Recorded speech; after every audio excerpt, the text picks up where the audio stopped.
बहुत समय पहले की बात है।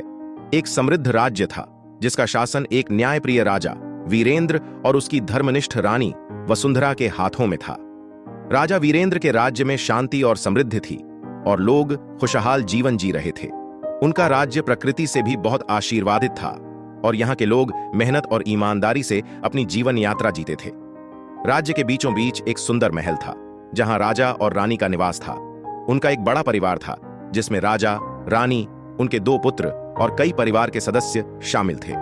सब कुछ सुख शांति से चल रहा था, लेकिन जैसे ही एक काले बादल ने राज्य पर अपनी छाया डाली, एक अप्रत्याशित मोड़ आया। एक दिन राज्य में एक अजीब तरह की विपत्ति आई। आसमान में काले बादल घेरने लगे और कुछ ही दिनों में सूखा पड़ने लगा।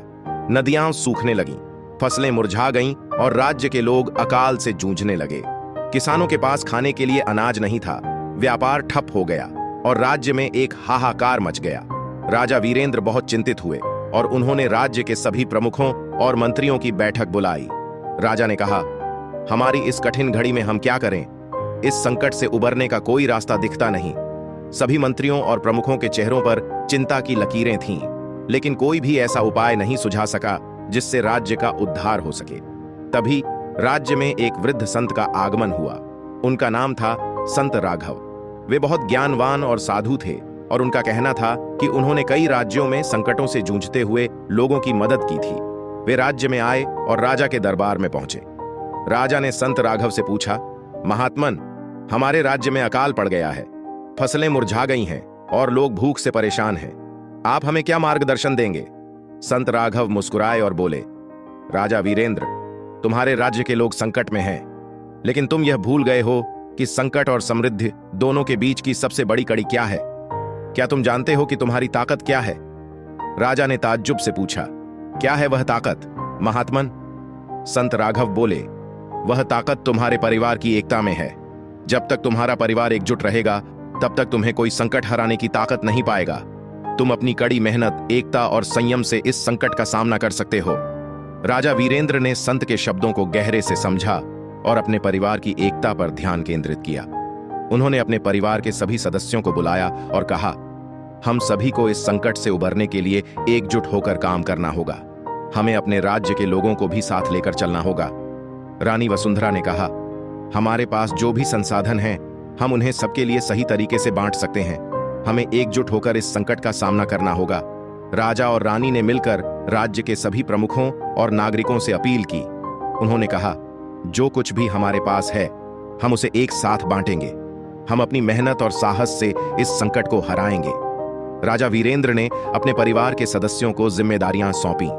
रानी वसुंधरा ने राज्य की महिलाओं के साथ मिलकर अनाज संग्रह करने की योजना बनाई।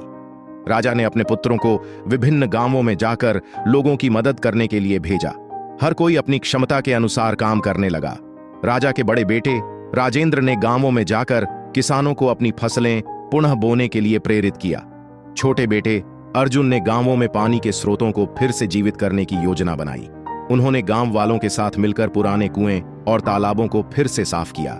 रानी वसुंधरा ने राज्य की महिलाओं के साथ मिलकर भोजन का वितरण किया और सुनिश्चित किया कि किसी को भी भूखा न सोने दिया जाए। दिन प्रतिदिन राज्य में स्थिति में सुधार होने लगा। लोग एकजुट होकर काम करने लगे और हर कोई अपने छोटे छोटे प्रयासों से राज्य के उद्धार में योगदान दे रहा था। संत राघव भी राजा के परिवार के साथ समय समय पर मार्गदर्शन देते रहे। उनका कहना था, एकता में ही शक्ति है और यह शक्ति राज्य के हर नागरिक में समाई हुई है। कुछ महीनों बाद राज्य में सूखा खत्म हो गया। बारिश ने किसानों की मेहनत को रंग दिया और फसलें उगने लगीं। व्यापार फिर से शुरू हो गया और राज्य की खुशहाली लौट आई। लोग संत राघव को धन्यवाद देने आए और उनकी कृपा से राज्य की मुश्किलें हल हो गईं। राजा वीरेंद्र ने संत राघव से पूछा, महात्मन, आपने हमें क्या सिखाया?